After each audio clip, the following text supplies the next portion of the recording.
The Discourse of Voluntary Servitude. The Politics of Obedience.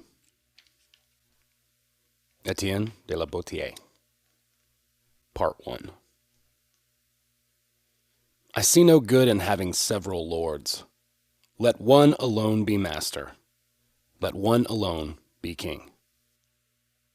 These words Homer puts in the mouth of Ulysses as he addresses the people. If he had said nothing further than, I see no good in having several lords, it would have been well spoken.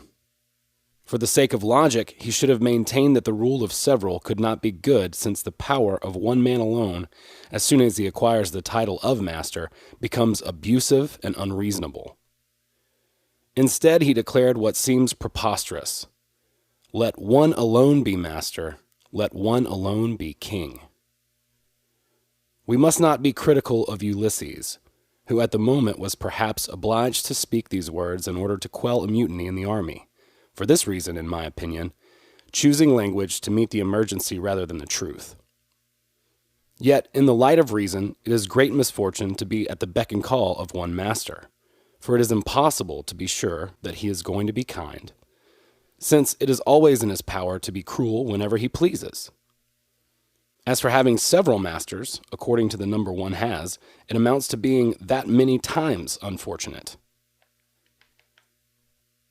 Although I do not wish at this time to discuss this much debated question, namely whether other types of government are preferable to monarchy, still I should like to know, before casting doubt on the place that monarchy should occupy among commonwealths, whether or not it belongs to such a group, since it is hard to believe that there is anything of commonwealth in a country where everything belongs to one master. This question, however, can remain for another time and would really require a separate treatment, involving by its very nature all sorts of political discussion.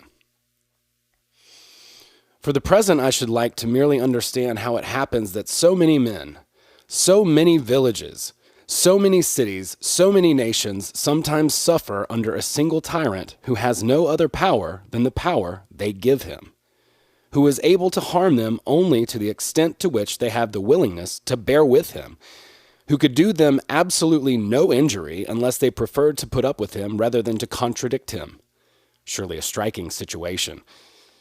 Yet it is so common that one must grieve the more and wonder the less at the spectacle of 1,000,000 men serving in wretchedness, their necks under the yoke, not constrained by a greater multitude than they, but simply, it would seem, delighted and charmed by the name of one man alone whose power they need not fear, for he is evidently the one person whose qualities they cannot admire, because of his inhumanity and brutality toward them.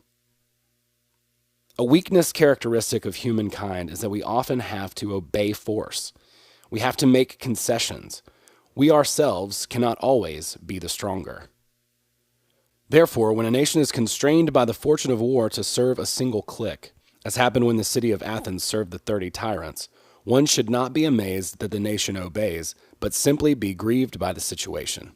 Or rather, instead of being amazed or saddened, consider patiently the evil and look forward hopefully to a happier future.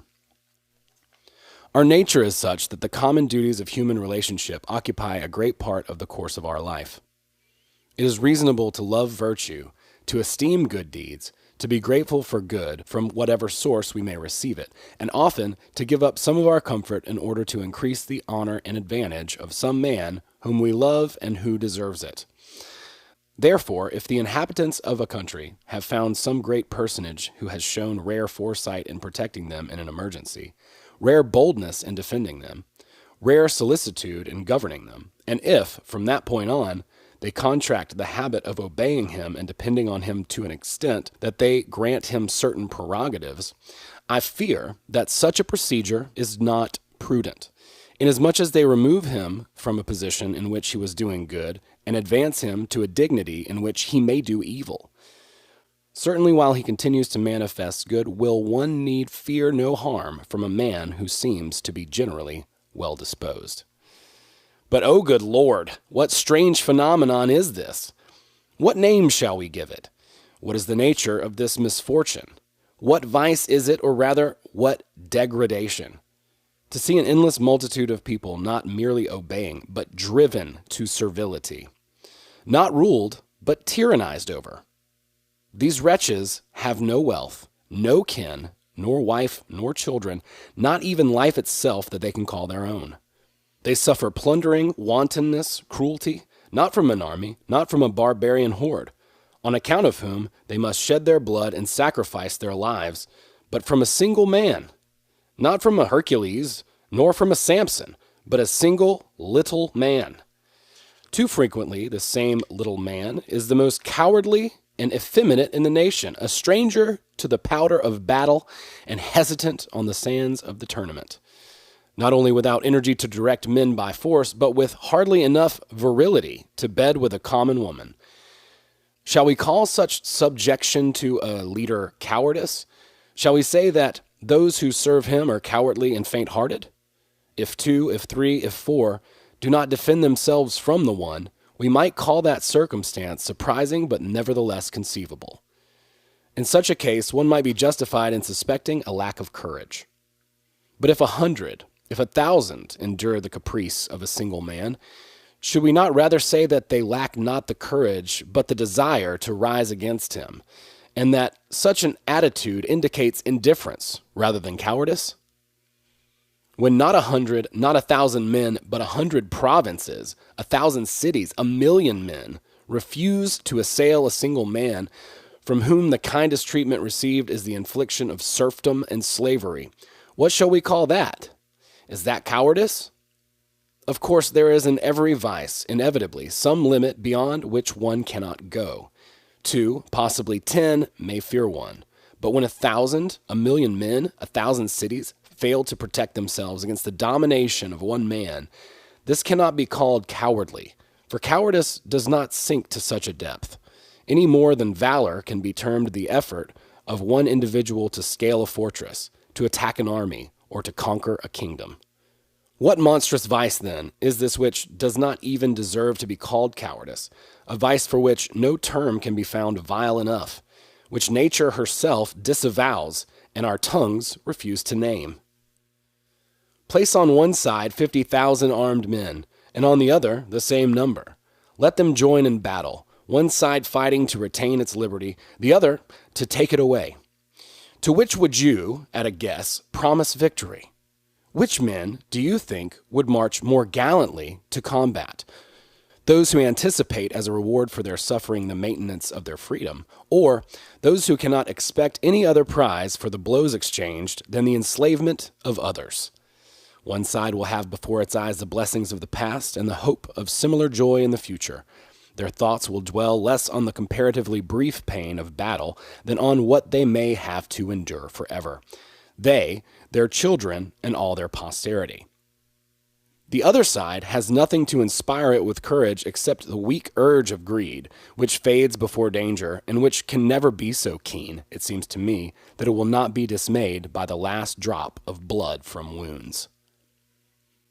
Consider the justly famous battles of Miltiades, Leonidas, Themistocles, still fresh today in recorded history and in the minds of men as if they had occurred but yesterday.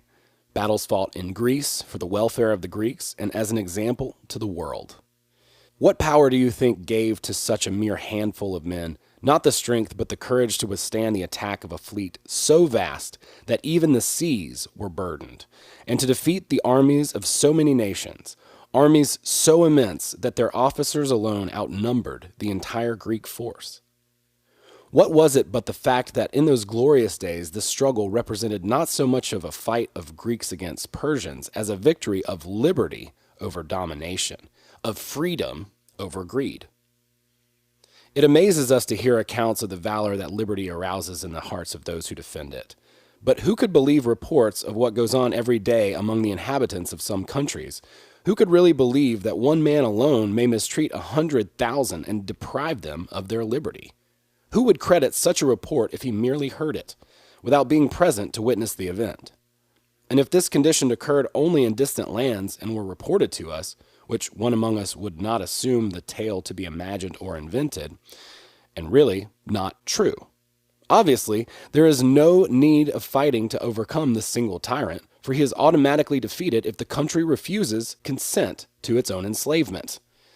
It is not necessary to deprive him of anything, but simply to give him nothing. There is no need that the country make an effort to do anything for itself, provided it does nothing against itself.